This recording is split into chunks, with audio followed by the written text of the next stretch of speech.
Hi, folks, and as usual, we have a lot to discuss, and so let's do it. For our top news story, apparently China's appetite for meat fades as the vegan revolution takes hold. That is, China is doing it now and maybe leading the world. Wow. In technology, apparently Amazon has a secret home robot. It's called Vesta, and it's apparently in the late prototype stage of development. So, does that mean Amazon wants to get in your home?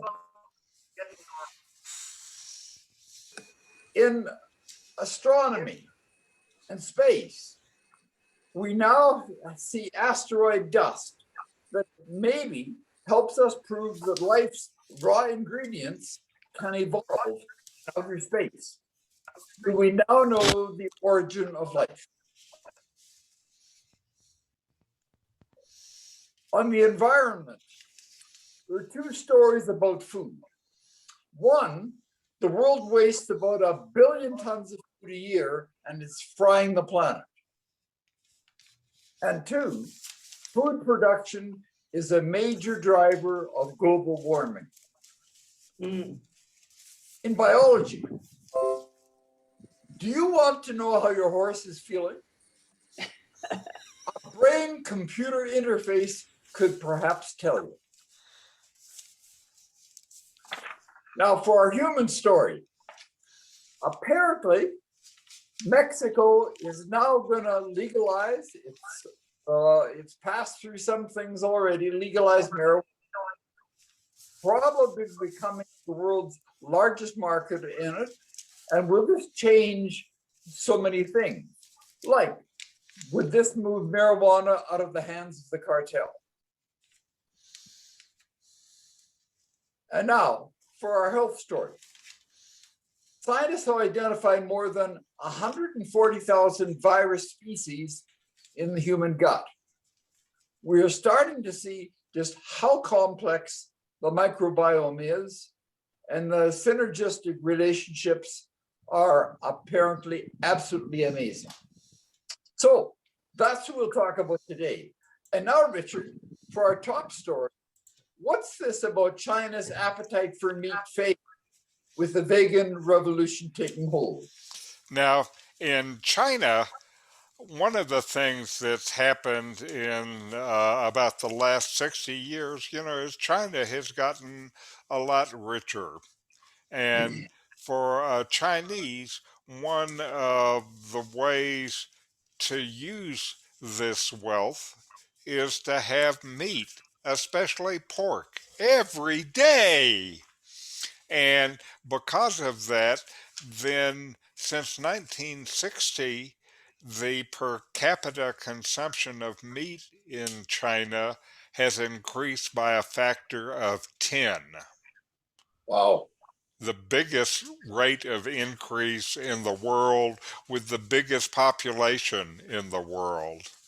And it is serious enough that China is actually the only country in the world, I repeat, the only country in the world that has, as a part of its government plan to reduce carbon, the reduction of meat consumption. So that's kind of the background that we're dealing with. And it turns out now in China, there is a new generation of environmentally conscious consumer who, even though these meat substitutes are more expensive, are actually turning to them. And while the non-meat market is still tiny, it's about 1% of the total meat market. It is growing at 20 or 25% per year. So it's growing phenomenally fast. And if you look at it in China, then you see a common thing, of course, in China now are Kentucky Fried Chicken, and their from the kernel, you can get in your green basket a uh, vegetable chicken McNuggets. You can also there get these other products at supermarkets and other eating places all over China, particularly industrial China. And if Burger King is successful with their Impossible Whopper, and Starbucks is serving Beyond Meat pastas and salads and wraps, and the meat replacement market is big enough that there are domestic Chinese companies now that are entering and successful. The most well known one is a company, Omni Foods, which launched in Hong Kong in 2018. So it's not very old. And already it's got its signature product, which for China, of course, is Omni Pork, and it's in McDonald's in Hong Kong and White Castle and Starbucks on the mainland. And here, I don't think of China as a leader in food consumption, but here is this younger generation that is looks like they're looking for substitutes for milk at least as vigorously as the younger generation that I know of in America. And so I put this as a top story because it really, to me, more than a lot of things, show that change is happening, and one of the most difficult changes to do is changes in the way that people eat. And the one advantage of these meat substitutes is the people still can feel like they're eating something like meat. They say most of them are pretty tasty. I've read them say, and it's so good to have something besides tofu. And so I agree with them absolutely. Yeah, darn right. I once had a wife, when she wanted to go out to dinner, she would leave a cube of tofu out on the counter, getting ready to serve, and somehow we would end up going out to dinner. Anyway, Any thoughts?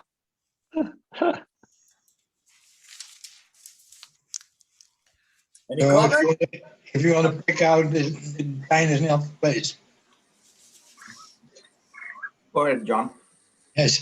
So if you want to have a pick out, then China is not the place to go to. Never mind. Pick out. Oh, is that a, yeah. I think this is going to have a very huge environmental impact, because I was a year or two ago, I read an article about the carbon footprint of the pork industry worldwide, and China consumes more pork than the rest of the world combined. yes. And just the carbon footprint of that was gigantic. Not only the carbon, but also the water consumption and all that. So if they really eschew pork, it'll have a dramatic impact on the environment. Yes. Yeah. Yes. In fact, China owns many of the pork companies in the US. Although the American names, the owners are actually the Chinese. That's right. I had forgotten that. Thank you, VJ. On to technology. Apparently, Amazon is now in the late stages of developing a home robot. It's called Vesta. And does this mean Amazon really wants to get inside your home? Any comments? Richard. Well, Amazon's already in a lot of people's homes with their Echo and things like this.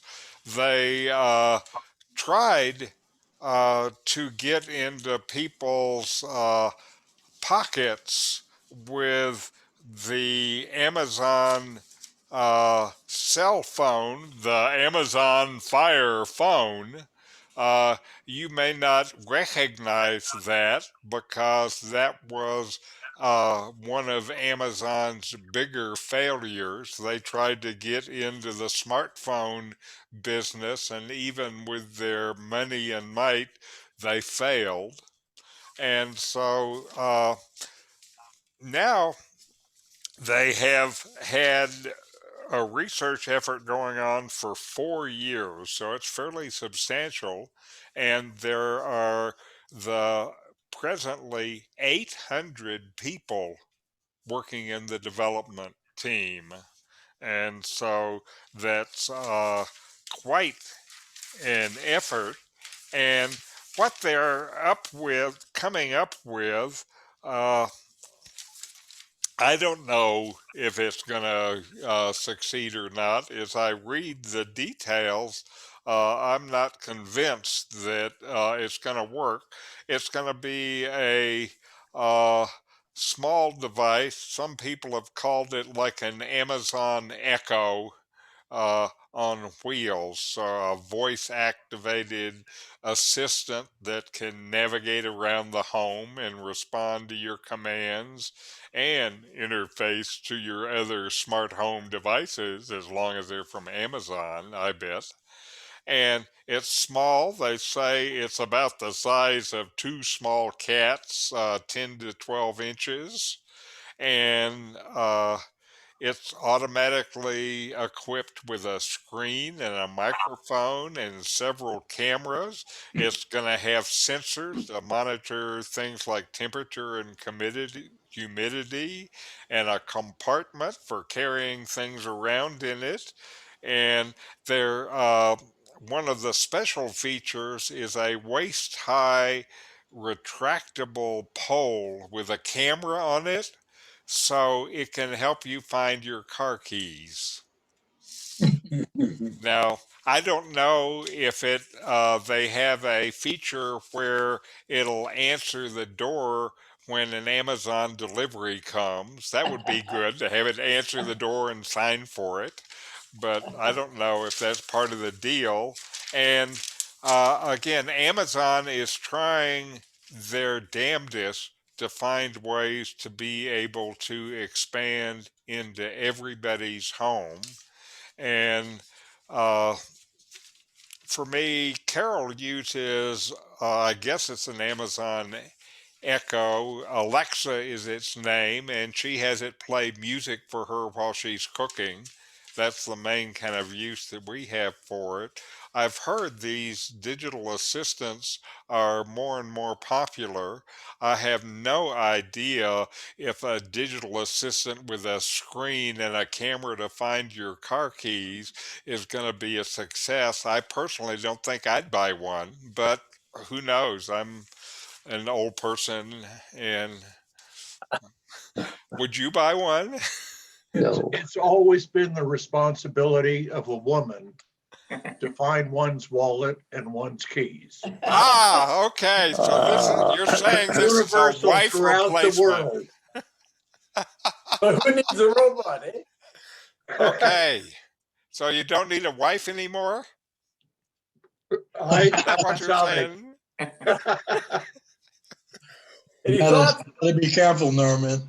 I think the bigger question is if you're cognitively degraded enough to lose your car keys, you probably are not cognitively smart enough to be driving.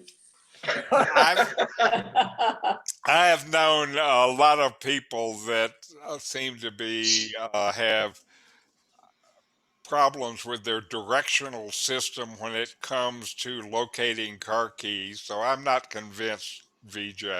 No, I'm just kidding. Okay. But I can see something that will make your bed up in the morning and something on that order, and make your lunch or whatever. That's right. It doesn't even make coffee. Is I guess if you had an Amazon coffee pot, it could tell it to turn on, but yeah, big deal. Anyway, Well, Yeah. Richard, moving on, what's this about dust on asteroids that can help us prove that the life's raw ingredients have evolved in outer space? Do we now know the origin of life? What's that about? Well, they have, there have, I've read hundreds of things about speculating about how life began. And to oversimplify things, one theory is somehow it sprouted up here on Earth, and another theory is it had some help from outer space. And one of the things that is uh, supported the it came life came from outer space is the fact on asteroids. For years, they have been finding water and carbon compounds. Uh, they still don't know and haven't known where they came from.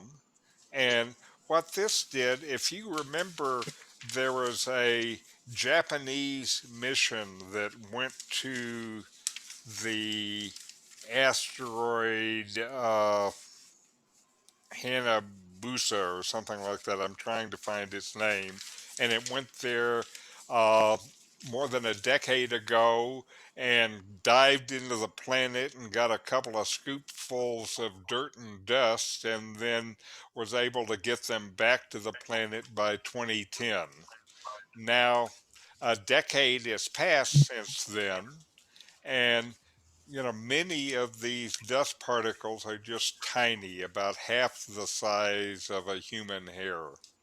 And so they took them, handled them very carefully, distributed them around the world. And of these dust particles, 10 have been analyzed for organic material in water.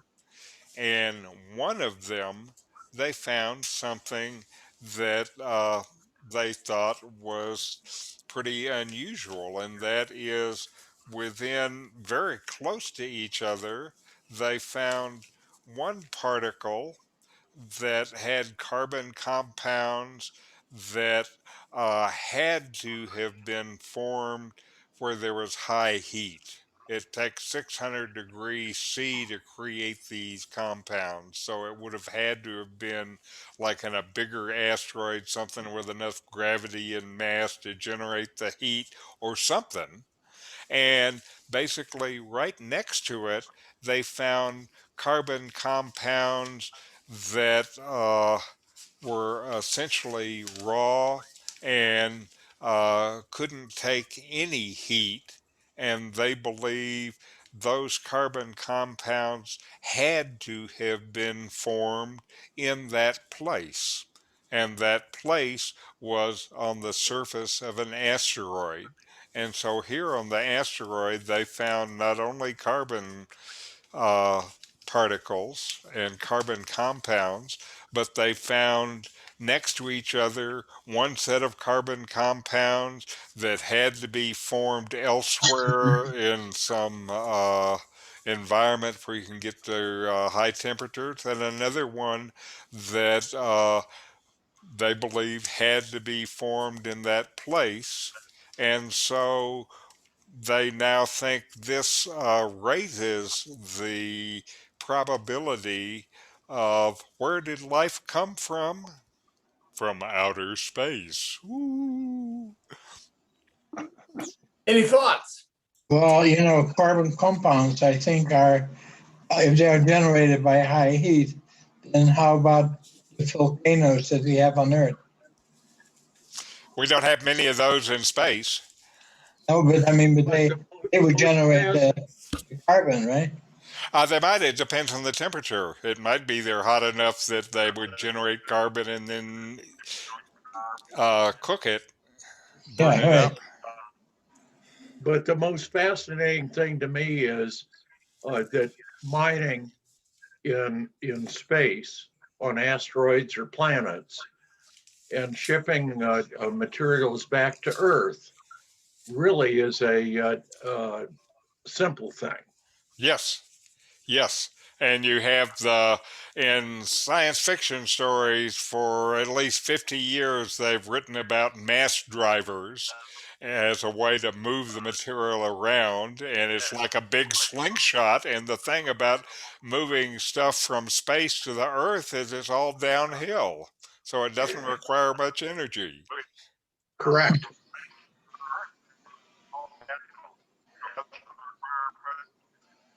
Correct. Moving on a little bit to agriculture and food. And we have two stories about this. On the one hand, we're wasting a lot of food, 1 billion tons a year, and it fries the planet. That's the first. And the second one, though, is that food production in general is a major driver of global warming. Richard, tell us about it. So I had them, both of these stories, because they seemed very related. And for the first time, a real careful study has been done of food in the trash can, and they found just in the part of the food that is from the grocery store to home, they found uh, that in 2019, the world wasted slightly more than 1 billion tons of food. That's 17% of all the food that was produced that year. And if you start to factor in the other factors, of actually growing the food and that stuff, then it looks like the uh, a third of all the food produced in the world basically gets thrown away. And all of this food waste, of course, is feeding the climate crisis. One About half of the carbon pollution from food is CO2, which is bad enough. Almost 40%, though, is methane, and the methane is from the famous cow farts. It is also from things like growing rice, which is a major source of methane in the world. And uh, the there are things we can do. One of the things is to expand compost. There is a something coming from the UN where they are trying to cut food waste in half by 2030. A lot of what they are targeting to be able to do that basically is refrigeration in low income countries. In places like India, about a quarter of the food rots before it's consumed because there's no refrigeration. So uh, the comment in the article says that our capitalist food production system churns out food with an emphasis on increasing profit and maintaining sustainability or wiping out country hunger, kind of is on the back of the bus. And to really root out our food waste system, they say, we have to change it and make big changes. Uh, the So that article says basically a third of the food production in the world is wasted and ends up going into heating our poor little atmosphere. And the next article says that food drives a third of global emissions. And this is the most careful study that has been done so far. And this includes land clearing and deforestation, fertilizer use, livestock, and waste. And that the problem, of course, is an international problem.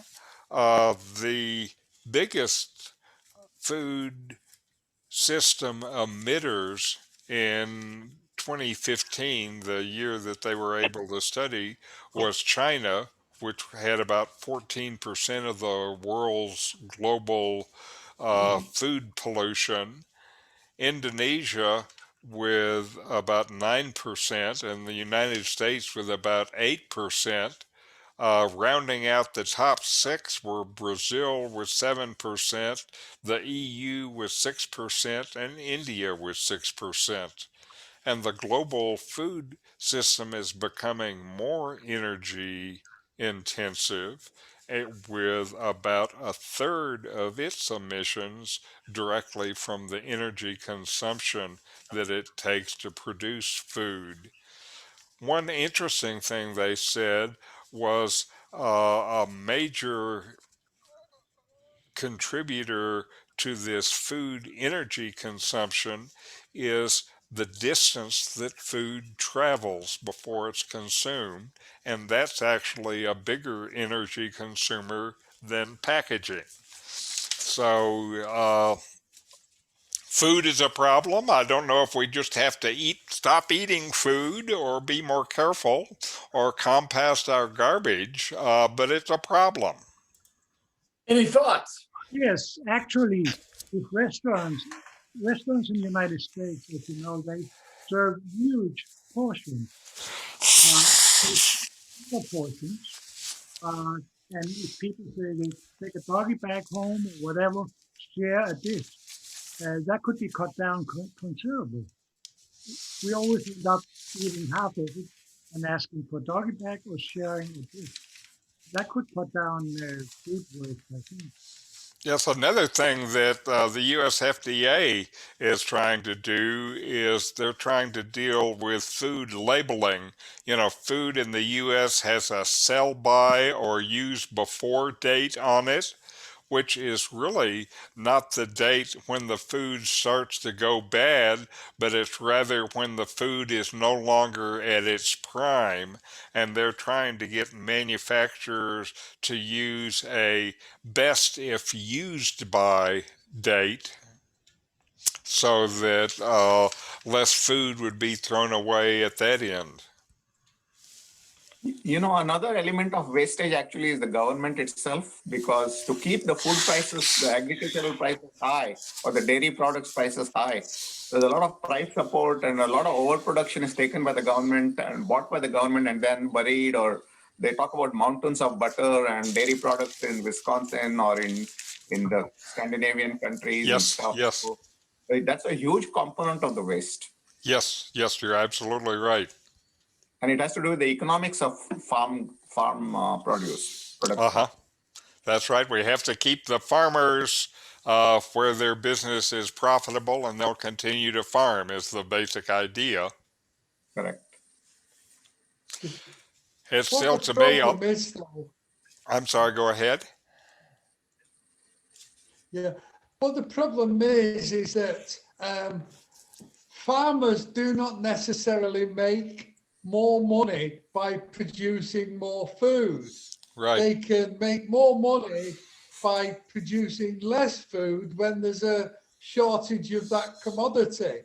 And all these government plans are trying to address that, but the economists and the agricultural specialists, they get their sums wrong. They speculate incorrectly, and that's why you end up with butter mountains and wine lakes. Yes, I was visiting friends of my mother's in Oklahoma in the 1980s, and it was a place where that we're doing wheat farming now. And when I was talking to the locals, They said it's a terrible problem being a farmer now because the profits of the year did not depend upon how good you were at farming. It was when you sold your crop, whether you sold it on the future market or decided to store it for a while and wait for the price to go up. And they said it's crazy making. To me, this whole Yeah, thing shows how yeah, big the opportunity is for a revolution in the way that we produce food.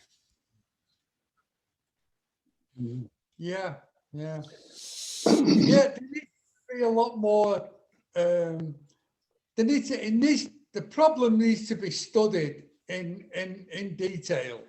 And and probably it needs to be across national borders because, you know, it, it should, people should grow the food that is easiest to grow in their vicinity.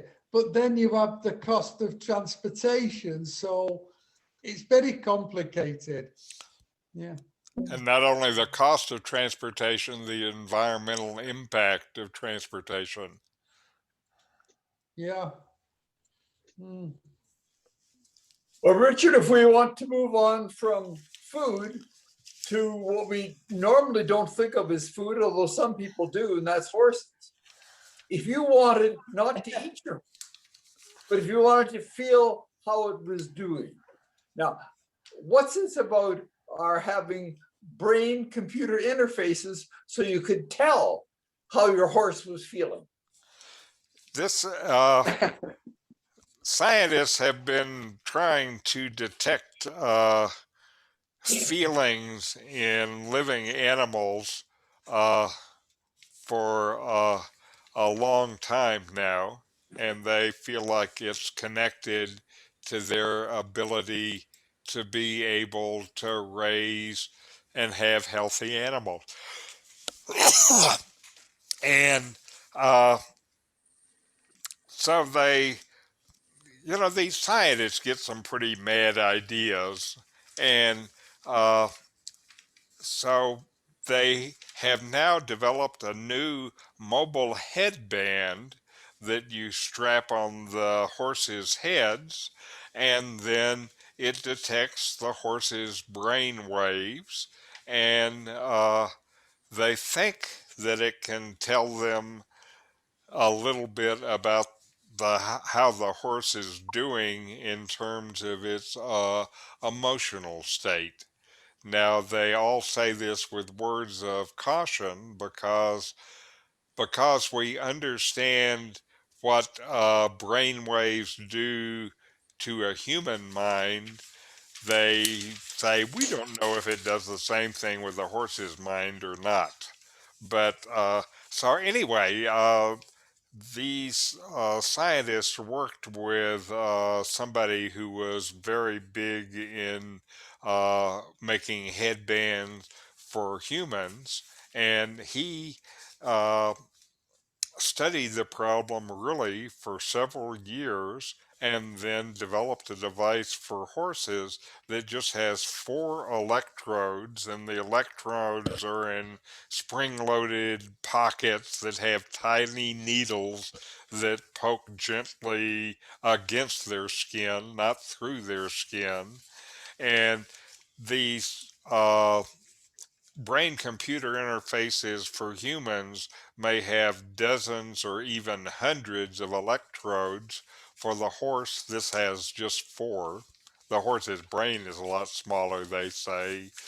Uh, and maybe that's enough. And the particular study here, uh, they took EEG recordings of 16 horses, so it's not a very big sample, and half lived in individual stalls in a classic kind of configuration, and the other half roamed with herds in open pastures. And guess what they found? Uh, the they found that these two groups had very different EEG profiles. Horses in stables showed an average of 2.5 times more right hemisphere gamma waves than those in open fields. And in humans, these kind of gamma waves are most often a sign of anxiety or depression. The horses that spent most of their time out in the open, meanwhile, showed twice as many left hemisphere theta waves, and theta waves are what you get with a calm and attentive mind. That's what I get through meditation, I believe, is theta waves. I don't know if it means I can communicate with a horse. Maybe so, but so they say it's really exciting to see these results that give us a rare measure of what they think might be happiness in horses, and that if you were really interested in taking care of horses, these being able to read their brain waves could help you figure out the best way to do it. They also are exciting about the idea of getting a headband on different animals, like maybe a tiger in a zoo. They say it might be terrifying to actually put the thing on the tiger, but these zoo tigers are trained for basic handling and probably could get used to wearing such a device. So, brain waves of animals may be the next frontier. Any thoughts? Do I have to? Brainwave. Now, I have to wonder if we have a brainwave reading thing for animals, say my dog, or Fred's dog in this case, and you have an accessory for a human. Can you start feeling what the dog is thinking? And if you could, do you even want to? Well, when you have any kind of pet, you learn to read the body language of the pet. I mean, you've only got to kind of say walk, and you can see it totally transforms a dog's mood, and things Yes. like that. Well, the dog learns to read you probably better than you learn to read it. Yeah, I yeah. agree. Yeah. Well, Richard, moving along to what's happening with us, apparently legalizing marijuana in Mexico. Huge market, and what happens when marijuana gets out of the cartels? What's that about? Well, last week in the lower house, after many months of, I think, trying to avoid the issue, the lawmakers passed a bill that legalizes recreational marijuana in the country. It still has to be passed by the higher house, but that's going to happen probably this week, and they think that's just a formality. And with this, Mexico uh, could become the world's largest cannabis market. What I have not read is what they're going to do about the sales of marijuana to tourists. My own uh, thinking is that if I was doing it, certainly I'd want to be able to let the tourists come and buy a joint and enjoy the wonderful atmosphere in the cantina. That would help tourism, wouldn't it? Anyway, so the bill allows adults to smoke marijuana and with a permit, which I think is pretty stupid, grow 6 plants at home.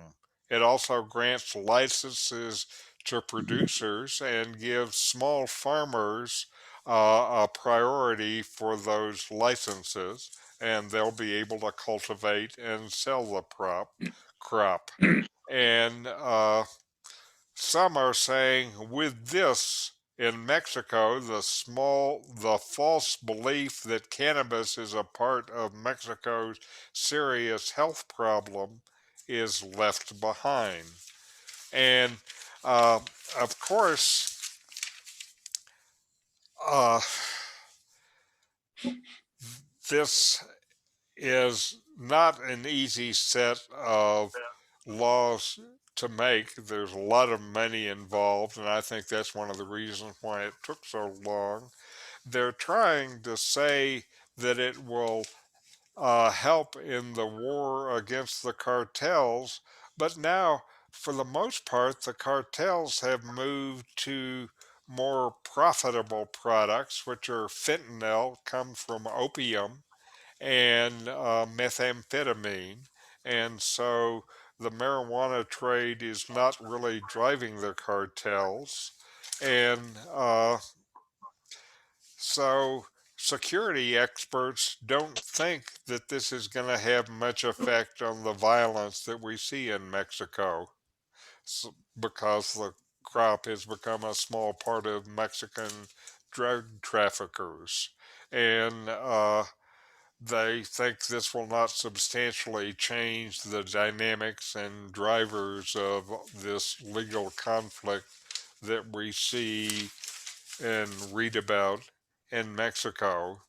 And it's also really unclear how much the law will benefit Mexico's poor farmers who have grown marijuana for decades and often with the existing system ended up in the middle of conflicts between cartels over the supply. So if it cuts that out, then that will at least help the small farmers.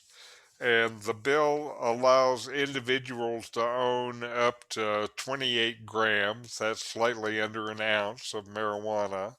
And they say we'll be able to purchase it at a store. And so if we can buy it at a store and it's good stuff, then we don't have to have a big stash. So maybe the 28 grams is okay.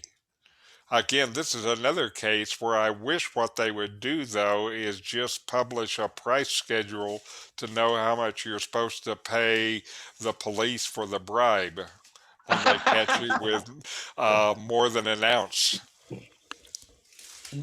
Any thoughts? So you just walk over to the pharmacia on the carretera and buy it? I don't think it'll be the pharmacia. I think there'll be, certainly in the U.S., there came to be a different kind of specialty store that opened up. And one of the things, I'm sorry, go ahead. The rules seem the same kind of rules as they've been implementing over the last couple of years in Canada. But of course, the big difference is Canada doesn't have the cartels. So, it's an extra problem. Yes. I don't think the cartels are, this is a big part of the cartel business. The cartels are focused on mainly on cocaine. Well, that's the old cartels. Now it's fentanyl and methamphetamine. Correct. And but those are both. It's a big footprint for them. And the advantage of those things over marijuana at one end is not only a higher profit margin, but they're smaller. And so easier to get through past customs. But again, can't you just see the Mexican cantina outside the international airport appealing to the visiting tourists? Like Amsterdam in the old days, but with salsa music. So, Richard, moving on to our last story.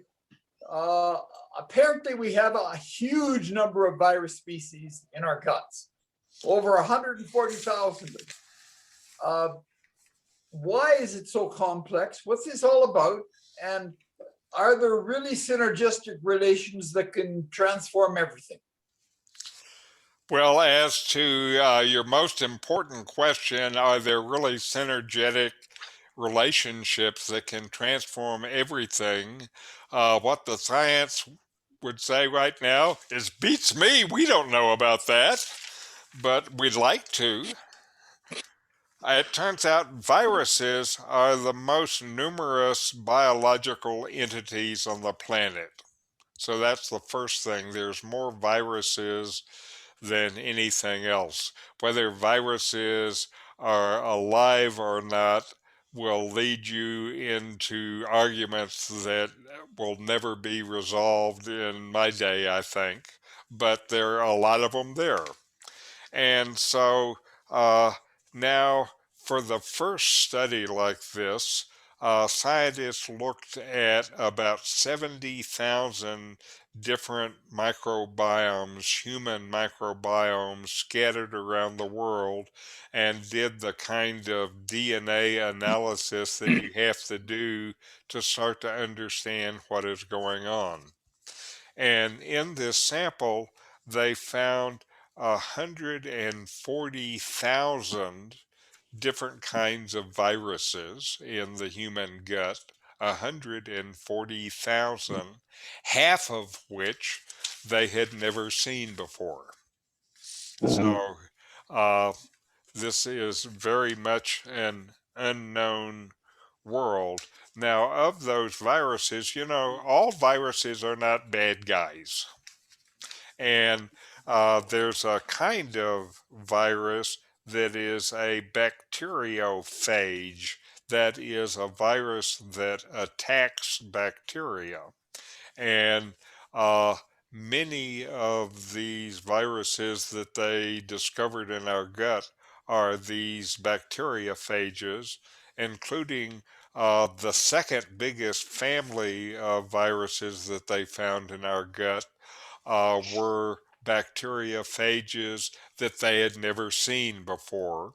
So again, it shows you how unknown this environment is, that the second most common one was not discovered until they did this study. And the bottom line is now we start to have an inventory of what is commonly there. What we find in the microbiome is a lot more complicated and a lot more diverse than we had imagined. And it's really going to take a lot of additional research to sort out exactly what are the functions of these things and how they interact together and how all of that stuff impacts our health. So this is kind of the beginning of a new chapter in the understanding of the microbiome. So, any thoughts?